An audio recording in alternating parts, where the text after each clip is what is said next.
পাকিস্তান থেকে প্রায় ৫৪,০০০ কোটি টাকার সম্পত্তি ফেরত আনার উদ্যোগ নিচ্ছে বাংলাদেশ সরকার। কিন্তু প্রশ্ন হলো কি কি সেই সম্পদ?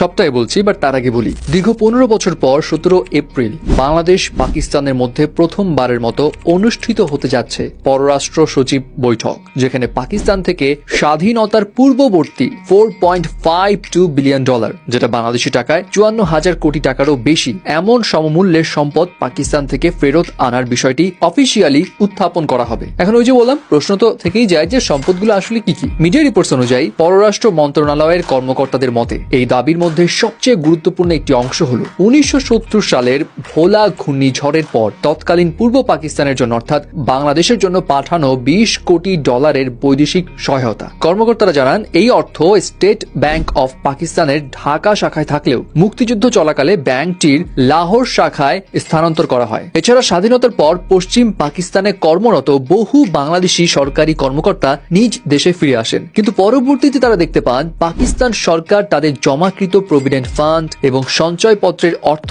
আর ফেরত দিচ্ছে না। এবং প্রভিডেন্ট ফান্ডের যে হিসাব, সেটা হলো ১৯৭১ সালের ১৬ ডিসেম্বর মুক্তিযুদ্ধ পরবর্তী সময়ে একটি হিসাব করেছিল বাংলাদেশ পরিকল্পনা কমিশন। ওই হিসাব অনুযায়ী তৎকালীন পশ্চিম পাকিস্তান পূর্ব পাকিস্তানি অর্থাৎ বাংলাদেশি সরকারি কর্মচারীদের প্রভিডেন্ট ফান্ড জমা বাবদ ৯০ লাখ টাকা আটকে রেখেছিল। এছাড়া যুদ্ধকালীন সময় রূপালী ব্যাংকের করাচি শাখায় রাখা ১,৫৭,০০,০০০ টাকাও আর ফেরত দেওয়া হয়নি। পরবর্তীতে পাকিস্তান ওই অর্থ শেয়ারে রূপান্তর করে রূপালী ব্যাংককে বিষয়টি জানালেও কখনো কোনো লভ্যাংশ দেয়নি। এছাড়া সঞ্চয়পত্রের আরো বেশ কিছু হিসেব আছে এবং সবকিছু মিলিয়ে এই $4.52 বিলিয়ন বাংলাদেশ সরকার পাকিস্তান থেকে ফেরত আনার উদ্যোগ নিবে। এখন কতটুকু ফেরত আনা যায় বা এখানে নেগোসিয়েশন হবে কিনা সেটা তো পরের বিষয়, বাট উদ্যোগ যে নেওয়া হচ্ছে এটা একটা পজিটিভ সাইন। এবং পাকিস্তানের বর্তমানে ইকোনমিক কন্ডিশনের উপর বেস করে পুরো টাকাটা ফেরত আনা সম্ভব না হলেও হয়তো এই টাকার পরিবর্তে ট্রেড বেনিফিটস বাংলাদেশ সরকার পাকিস্তানের কাছ থেকে চাইতে পারে।